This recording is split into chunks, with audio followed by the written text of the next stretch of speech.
I mean, that's the thing with these encrypted apps, is that they're useful for communication, especially useful for like activism, journalism, stuff like that, having protected sources, but they're also going to enable crime when that happens. So, neutral platform. Telegram says it's committed to protecting user privacy and human rights such as freedom of speech and assembly.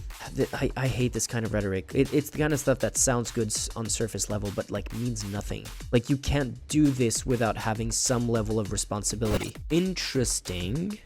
Expert office to combat violence against minors. Does that mean it's a pedophilia thing? Okay, so what the fuck happened? So, Pavel Durov, the Russian-born billionaire, founder and owner of the Telegram messaging app, was arrested at Le Bourget airport outside Paris shortly after landing on a private jet late on Saturday and placed in custody, 3 sources told Reuters. The arrest of the 39-year-old tech billionaire prompted on Sunday a warning from Moscow to Paris that he should be accorded his rights, and criticism from ex-owner Elon Musk, who said that free speech in Europe was under attack. There was no official confirmation from France of the arrest, but 2 French police sources and 1 Russian source who spoke on condition of anonymity said that Durov was arrested shortly after arriving at Le Bourget airport on a private jet from Azerbaijan. One of the 2 French police sources that said that ahead of the jet's arrival, police had spotted he was on the passenger list and moved to arrest him because he was subject to an arrest warrant in France. I hope we will know more about this. Durov, who has dual, does not have dual. He has 4 citizenships. Anyway, was arrested as part of a preliminary police investigation into allegedly allowing a wide range of crimes due to a lack of moderators on Telegram and a lack of cooperation with police, and a third French police source said. Was arrested as part of a preliminary police investigation into allegedly allowing a wide range of crimes.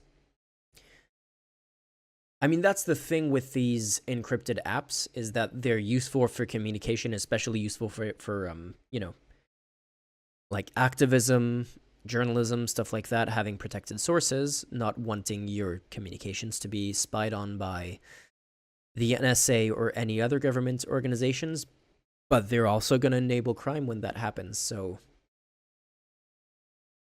I don't think that's a crime, lack of cooperation with police. But yeah, but we'll read more. We'll see if we can find more about this, because I wonder if it's kind of a Silk Road kind of thing. The Silk Road was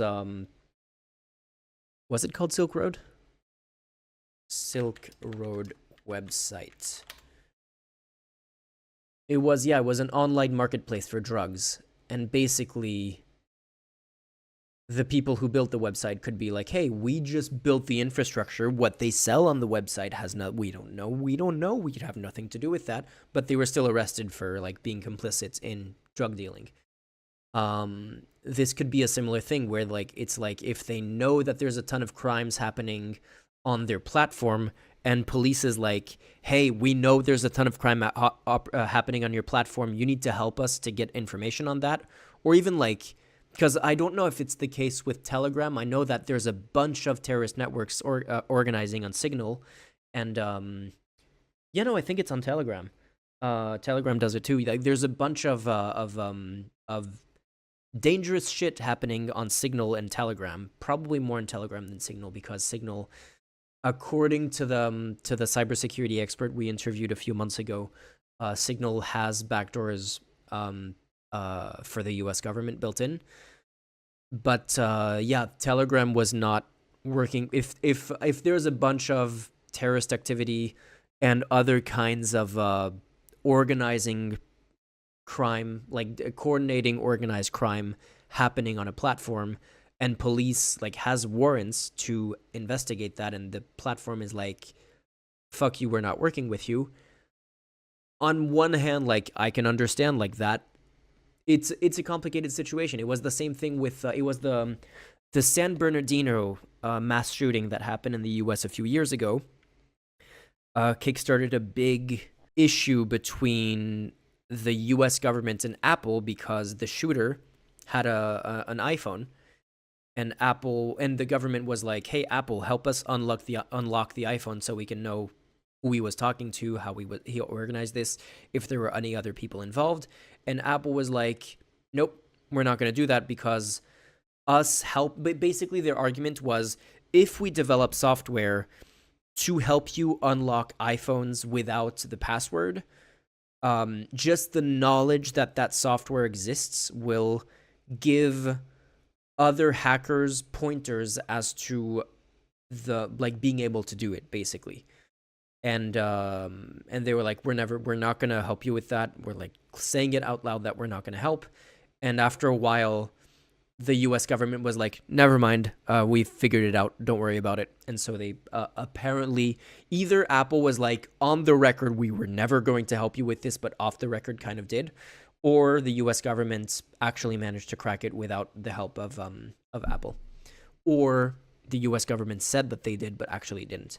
Wasn't Telegram made by the same people who made vContact, and now basically owned by the Russian government? And now that's basically owned by the Russian government. Let's have a look at that. Well, that's the same guy for sure, and that's his brother, I think. Elder brother of Pavel, yep.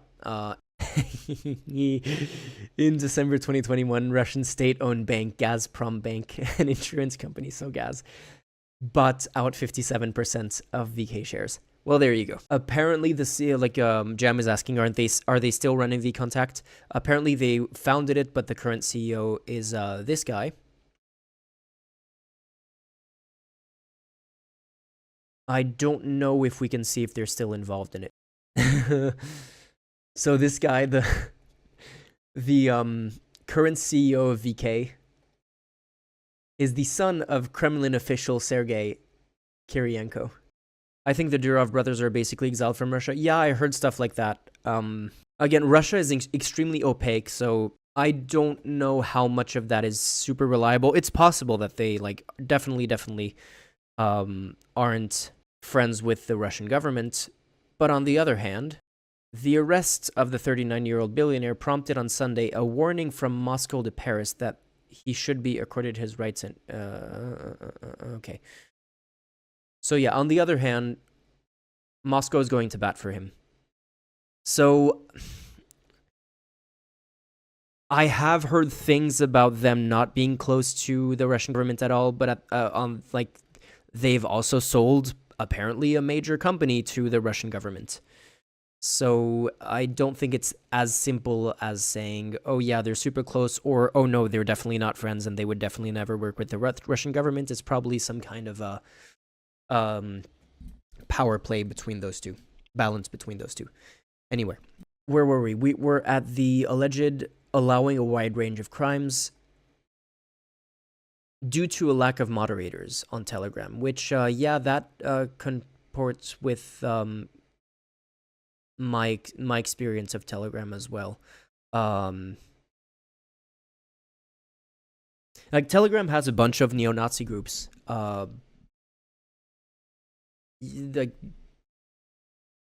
Very easy to find neo-Nazi groups. If you're interested in monitoring far-right activity, Telegram is a very good source for that. Just saying. Telegram and senior Telegram managers did not respond to repeated requests for comment. The French Interior Ministry, police, and Paris prosecutor's office had no comments. Durov faces possible indictment on Sunday. Did this happen?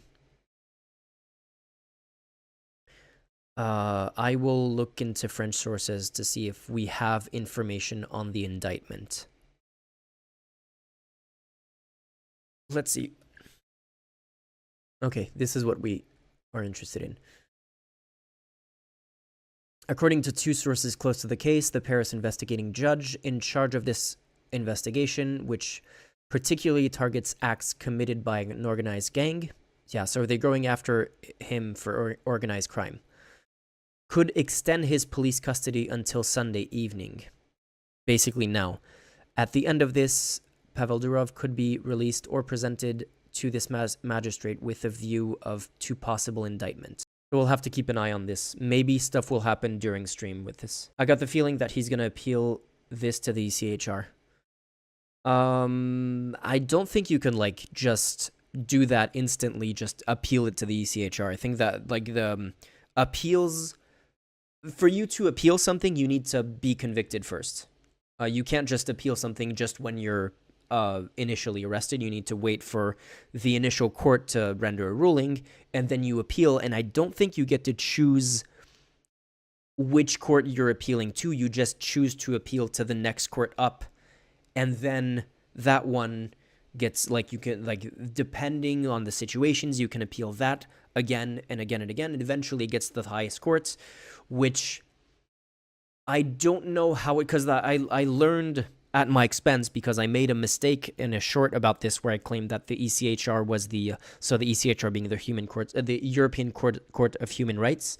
I confused the European Court of Human Rights with the European Court of Justice. So the highest court in the EU is the European Court of Justice.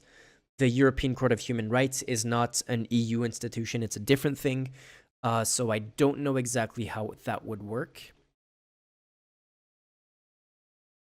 I think Russia isn't part of the ECHR. It's definitely not a part of the European Court of Justice, but ECHR. No, not convention, the courts. I want the courts. European Court of Human Rights.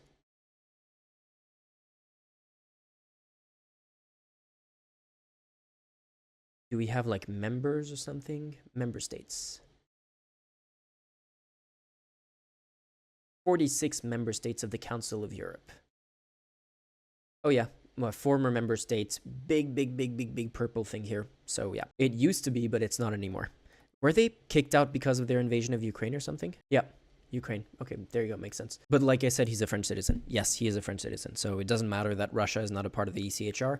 I don't know how it works to appeal something to the ECHR, though, especially if you haven't even been indicted, let alone convicted in the court that you're currently, like the jurisdiction where you're currently facing justice. So I don't know how that works.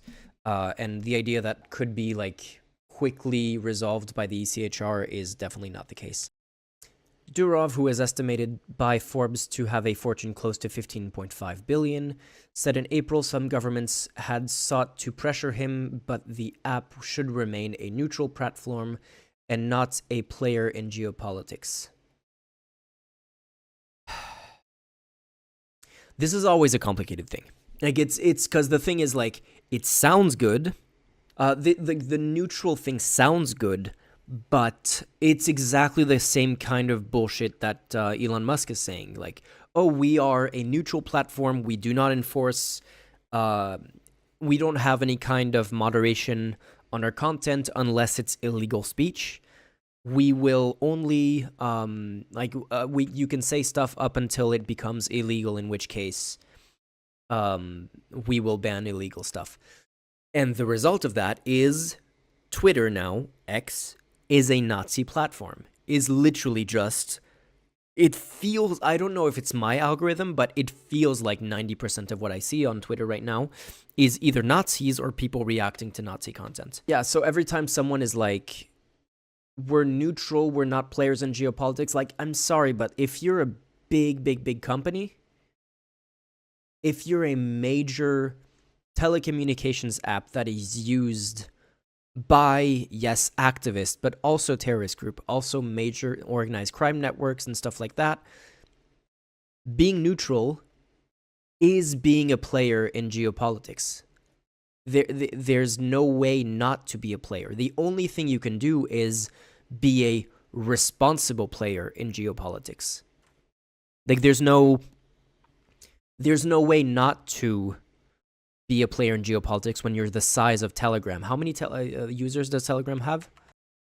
If you have 950 million monthly active users, you are a player in geopolitics. And pretending like you are going to be neutral and basically not moderate what's on your platform, not deal with any of the stuff that happens on your platform because you are a neutral player and you don't want a neutral platform and you don't want to be a player in geopolitics, is being incredibly irresponsible. Insanely irresponsible, especially when your thing is, we are an encrypted platform where people can send messages in ways that is completely uncontrolled and like can't be surveilled and all of that, you are going to attract a lot of criminals, and having no policy towards that is insane. I never heard of Telegram until literally this year. Fun fact, Ricardo, where do you live? Because Telegram, depending on the country, I know that WhatsApp, like Telegram, is small in the US and WhatsApp is much bigger, I think. Like the like which messaging app is used in which country varies widely. But yeah, in Germany, Telegram is very, very, very common. Yeah, that's not surprising then to me. That if you live in the States, that you haven't heard of Telegram. Telegram is quite famous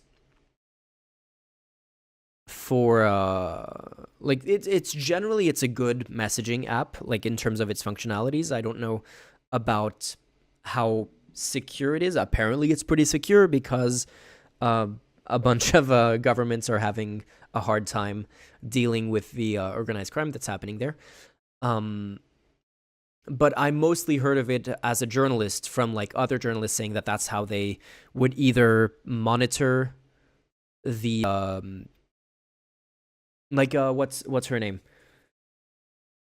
She's had some issues with credibility in recent years, but the New York Times reporter Rukmini Kalimaki talked often about how she monitored terrorist networks through Telegram, and also like cultivated sources through Telegram. That's a very common thing because that's a way to protect your sources because it's very securely encrypted.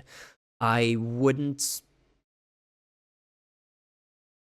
know about using it in Russia though, but like some people in someone in chat earlier was saying that Telegram in Russia was banned and used by dissidents, but I've heard the opposite, and every activist that I know, either outside of Russia, that's either doing stuff that's Russia related or against a, like, you know, that is an activist against the government of a country that is friendly to Russia, like for example Iran, doesn't use Telegram at all. Like the Signal is way more common.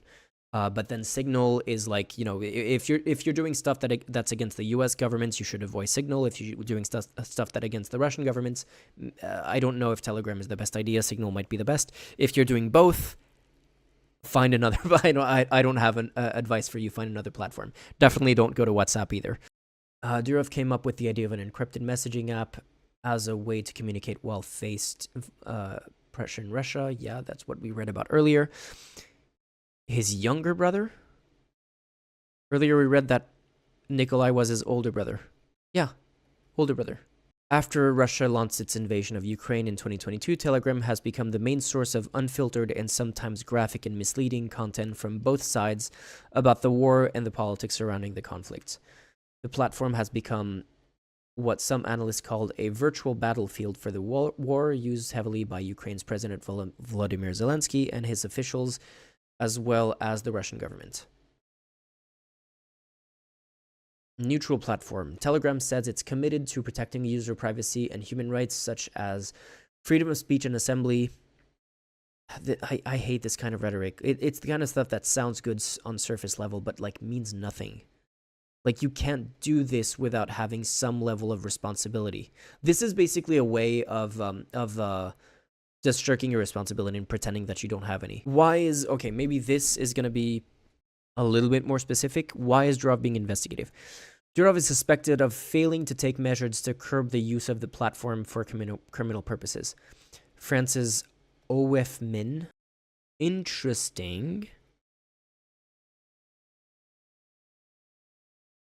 So, expert office to combat violence against minors.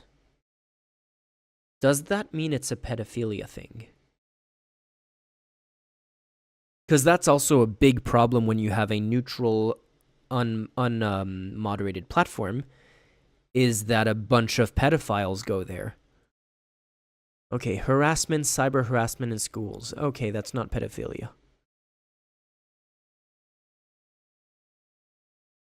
Okay, it is pedophilia. Online sexual exploitation. So what is its role? Online The juvenile office is responsible for combating the most serious offenses committed against minors, in particular online sexual exploitation, production, possession, and distribution of child sexual abuse content, grooming for sexual purposes, sextortion, corruption of minors, live streaming. Live streaming?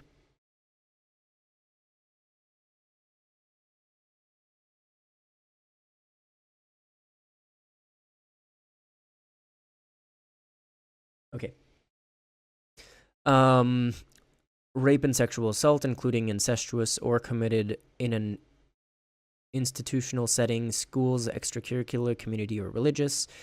Serious physical or psychological violence, infanticide, shaken babies, abuse, bullying in schools, including online bullying. Okay. So that's important. I'm glad we went over the other articles because Reuters was not enough. Like Reuters did not mention this, or it was in the like 3 paragraphs that we skipped, but it seems like an important thing to lead with. So France's OFMIN, an agency tasked with preventing violence against minors, had issued an arrest warrant for Durov as a part of a preliminary investigation into alleged offenses including fraud, drug trafficking, cyberbullying, and organized crime, and the promotion of terrorism. One of the sources close to the case said. Enough of Telegram's impunity, said one of the investigators. He added that they were surprised that Durov came to Paris knowing that he was a wanted man. That is because it can't completely come as a surprise to him.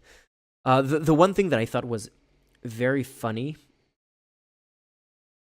regarding this whole thing is that everyone on Twitter is claiming that this is a wokeness thing. This is an anti-free speech thing. And by everyone on Twitter, I mean fascists.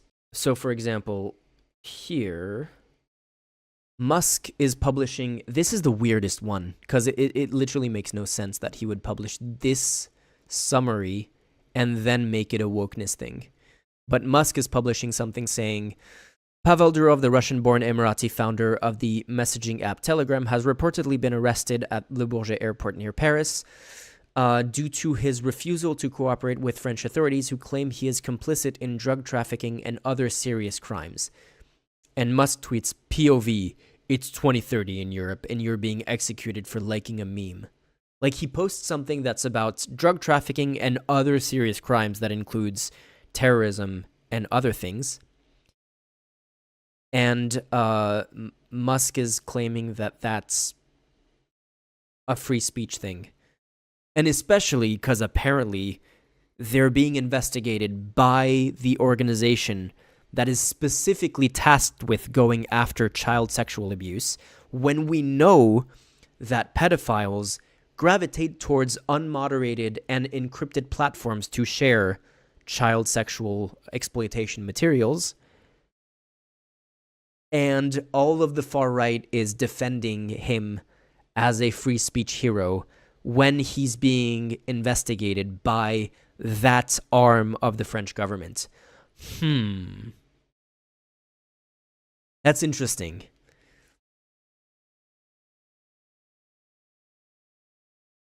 Yeah, Ricardo, I actually did that today on another one of his posts. Being a free speech advocate these days is increasingly feeling like a Kobayashi Maru problem, which is another thing of Elon Musk trying to sound smart. This is a pop culture reference. Is this the Kobayashi Maru? Is it the only winning move is not to play or something? No, it's the Star Trek thing. Okay, I forgot. No win scenario. Yeah, there you go. Okay. And yeah, I just replied saying cisgender, and instantly, like before the post even went live, I got an email from X saying, hey, your post got limited because it may violate Twitter terms of services. Anyway. I mean, I'm still suspicious given the whole Assange setup, but Twitter fascist makes it hard to articulate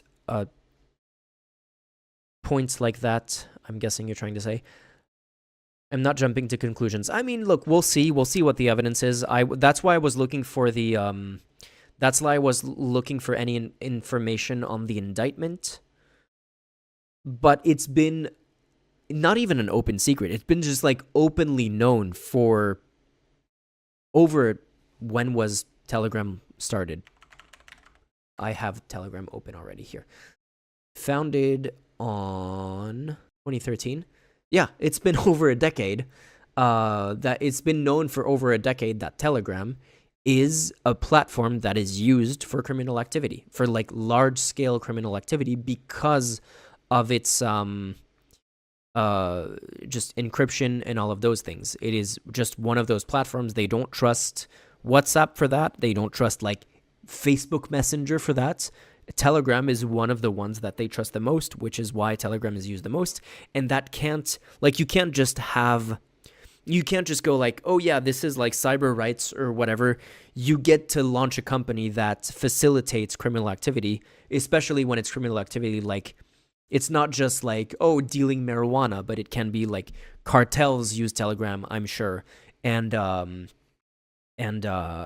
terrorism and stuff like that, and pedophiles use Telegram, and you can't go, oh well, I guess we can't do anything about it because hey, the platform is neutral, so it doesn't affect them, so we don't get to go after them. No, like if there's serious crimes being committed through Telegram, you need to be able to do something about that. Yeah, I get that it doesn't feel great, but it's just a necessary thing of like existing in the age of cyberspace being just such a central thing through which everything happens. Is you need to be able to police cyberspace. How is Russia reacting to Durov's arrest? Wait, did we finish this thing? No, we did finish that one. We immediately asked the French authorities to explain the reason for this detention and demanded that his rights be protected and that consular access be granted. This is not as strong a wording as I would have expected from Russia if they actually liked Durov. I think if Durov was like a close ally of the Russian government, they would have been way more forceful in demanding his release and say that this was a political motivated anti-Russia prosecution or something like that. So this does like grant some level of credibility to the fact that there's not a direct like a friendly relationship between the two. Up to now, the French side is refusing to cooperate on this question. I think it's too early for them to cooperate. Like they don't comment on ongoing investigations. I guess we will know more when the indictment comes through, if there is an indictment. The embassy said in a statement, okay, Durov is known to be an anarcho-capitalist. Safe to say he does not like governments at all. That leaves a lot of overlap with Russia, who does not like a lot of governments in the world. It's kind of like that argument of, I'm an atheist, you're a Christian, so I don't believe in, like, if there's like 10,000 gods, I don't believe in 10,000, and you don't believe in 9,999 gods. So we're almost as atheistic as each other. Like if Durov doesn't like government in Russia's, it is like we don't like all of these governments. That leaves a lot of overlap, you know. I meant that no government likes Durov. That is probably true. But I mean, you know, that's the same thing with Assange, and yet Assange is a big friend of Russia, so complicated. French newspaper Le Monde reported that authorities detained Durov as part of a preliminary investigation that focused on the lack of content moderation on Telegram and the platform's role in allegedly enabling criminal activity. There you go. The probe is looking at Telegram's failure to cooperate with law enforcement on issues ranging from child pornography to cyber scams to organized crime, the newspaper said. French government did not respond to requests for comment, of course. I like the phrasing of this.